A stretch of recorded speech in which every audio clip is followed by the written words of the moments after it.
Assalamualaikum. I am Dr. Nida Bhai. Today I will discuss the chapter that is problem solving and decision making. That is the part of behavior sciences lecture series. So what is problem solving? अगर हम बात करें problem solving क्या होती है, जब भी आप कोई भी प्रॉब्लम देखते हैं, कोई भी डिलीमिया देखते हैं, आपने उसको आइडेंटिफाई किया और उसको सॉल्व किया, तो ब्रेन में जो मेंटल प्रोसेस चल रहा होता है कि प्रॉब्लम आई, अब आपने उसको सोल्यूशन ढूंढना है, उसको कैसे शेप करना है, इसको कहते हैं प्रॉब्लम सॉल्विंग। अब क्या होता है कि कुछ प्रॉब्लम्स आप अपनी ज़िंदगी में पहली दफ़ा फेस करते हैं और जब आप देखते हैं आपकी लॉन्ग टर्म मेमोरी में उसका कोई सोल्यूशन नहीं होता, तो आप ऐसे एग्जाम्पल कर लें, किसी बंदे ने आपको कोई बात सुनाई और बात सुना के चला गया। अगर आपको आपका मेंटल प्रोसेस स्ट्रांग है और अगर आपको आदत है बात का जवाब देने की, तो आप उसको फ़ौरन से जवाब दे देंगे। लेकिन कोई इस तरह का बंदा है कि उसने आपको पहली दफ़ा कोई बात की है, तो आपका मेंटल प्रोसेस सारा दिन होता रहेगा एंड देन रात में आपको ये आएगा कि हाँ, मैं उसको ये जवाब दे देता। क्योंकि आपको आदत नहीं है, आपके ब्रेन में लॉन्ग टर्म मेमोरी में नहीं है ये बात कि आप इसको क्या कहते हैं, उस टाइम आप कैसे रिएक्ट करते।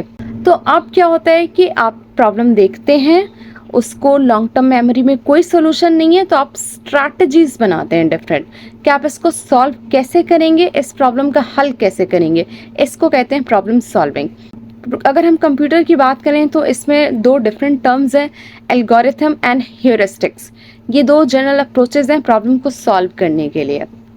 अब हमारी ज़िंदगियों में या हम जो हेल्थ केयर सेटिंग के लिहाज से हम पढ़ रहे हैं, अगर हम हेल्थ केयर सेटिंग में कोई प्रॉब्लम देखते हैं तो पहले हम देखेंगे प्रॉब्लम है क्या। अगर फॉर एग्ज़ाम्पल एक मरीज़ है, सीख रहा है कि मुझे ये चीज़ें नहीं मिल रही या मेरे से बहुत सारे पैसे ले लिए, ट्रीटमेंट नहीं किया गया, तो आप पहले देखेंगे मसला आखिर है क्या। उसके बाद सॉल्यूशंस के लिए ब्रेन स्टॉर्मिंग स्टार्ट कर देंगे। देन डिफरेंट सॉल्यूशंस आपके जहन में आएंगे, उसमें से एक सॉल्यूशन पिक करेंगे एंड देन उसको इम्प्लीमेंट करके देखेंगे कि क्या आपने जो सॉल्यूशन सोचा और उसको अप्लाई किया वो इस सिचुएशन में ठीक था कि नहीं। तो उसके लिए आप इसको रिव्यू करेंगे, अगर ठीक होगा तो फिनिश हो जाएगा, अगर ठीक नहीं होगा तो फिर आप दोबारा से नेक्स्ट सॉल्यूशन को पिक करेंगे। Obstacles and aids of problem solving. अब क्या क्या ऑब्स्टेकल्स आ सकते हैं प्रॉब्लम सॉल्विंग में? इसमें है फंक्शनल फिक्सडनेस, रिजिडिटी हो सकता है, मेंटल सेट हो सकता है, अजम्पशंस हो सकती हैं, मिसलीडिंग इंफॉर्मेशन हो सकती है या ट्रांसफ़र हो सकता है। वन बाय वन करके हम इनको डिस्कस कर लेते हैं ताकि आप इसको अच्छे से अंडरस्टैंड कर सकें।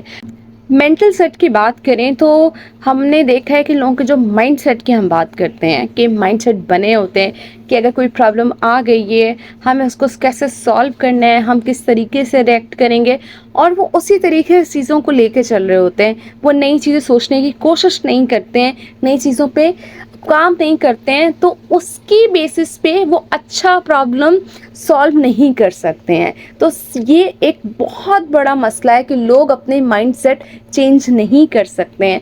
मेंटल सेट को चेंज करने की ज़रूरत है। अगर आप मेंटल सेट चेंज कर लेंगे तो आप प्रॉब्लम को बहुत अच्छे से सॉल्व कर पाएंगे और ज़िंदगी में बहुत सारी चीज़ों को डील कर पाएंगे। सबसे पहला जो हर्डल आ रहा होता है प्रॉब्लम सॉल्विंग में, वो मेंटल सेट है। तो एक तो जो डिसीजन ले रहा है उसके मेंटल सेट की बात आ रही है और जिन लोगों का मसला है उसके मेंटल सेट की बात आ रही है। देन नेक्स्ट हर्डल की बात करें तो फंक्शनल फिक्सडनेस। बेसिकली क्या होता है, जब हम मेंटल सेट की बात कर रहे हैं तो कुछ लोगों के मेंटल सेट ऐसे होते हैं कि आप उनको जितना मर्जी समझा लें, जितना मर्जी बेहतरीन सोल्यूशन दे लें, वो अपने ही तरीके से सोचते हैं। तो कुछ जो सॉल्व जिनका प्रॉब्लम कर रहे हैं उनका ये होता है कि नहीं, मुझे ये चीज़ चाहिए तो मैं ये चीज़ ही सॉल्व करूँगा। या कुछ लोग इस तरह ये होते हैं कि उनका अपना एक माइंड होगा कि मैंने ये बात बोल दी है तो बस ये मैं इसका कोई और सोल्यूशन नहीं निकालूंगा या कोई और सोल्यूशन नहीं हो सकता। अगर ये सोल्यूशन है, ये मेरी बात है, मैंने कह दी है और यही सब लोग माने, मैंने बेस्ट बात कही है। या कोई इनका कोई को वर्कर जो उनसे छोटा हो, उनसे बेहतरीन मशवरा दे रहा हो, तो लोग कहते हैं नहीं, ये मुझसे ज़्यादा मशवरा अच्छा कैसे दे सकता है, तो हम इसकी बात नहीं मानेंगे। तो ये जो फंक्शनल फिक्सनेस होती है, जहाँ फिक्स हो जाते हैं, आप दूसरे की बात सुनने की कोशिश नहीं करते हैं, आप ये नहीं सोचते कि भाई जो डिफरेंट तरीके से भी सोचा जा सकता है, डिफरेंट तरीके से भी सोल्यूशन निकाला जा सकता है और वो बेहतर सोल्यूशन हो सकता है। जब आप फिक्स हो जाते हैं दो लोग अपनी जगह, तो प्रॉब्लम कभी भी सॉल्व नहीं होती है। मिसलीडिंग इन्फॉर्मेशन, बहुत दफ़ा ऐसा होता है कि बहुत बड़े बड़े मसले या बहुत बड़ी बड़ी सिचुएशंस में अक्सर जो है मिसकम्युनिकेशन हो जाती है। लोग आपसे मिसलीड कर रहे होते हैं, आधी बात बता रहे होते हैं, पूरी बात नहीं बता रहे होते। तो जब इन्फॉर्मेशन मिसलीड हो जाती है तो तब भी प्रॉब्लम सॉल्व नहीं होती।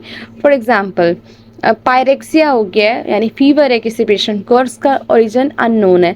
हो सकता है पेशेंट आपसे आधी बात छुपा रहा हो सकता है कि आपकी लेबॉर्ट्री में आपने जो टेस्ट करवाए हों वो इन्फॉर्मेशन ठीक ना हो, मिसलीड हो रही हो। तो कहीं ना कहीं किसी न किसी पॉइंट पे आपकी इन्फॉर्मेशन मिसलीड हो रही है, इसी वजह से डायग्नोसिस नहीं हो पा रहा है। देन हम बात करते हैं अजम्पशंस की।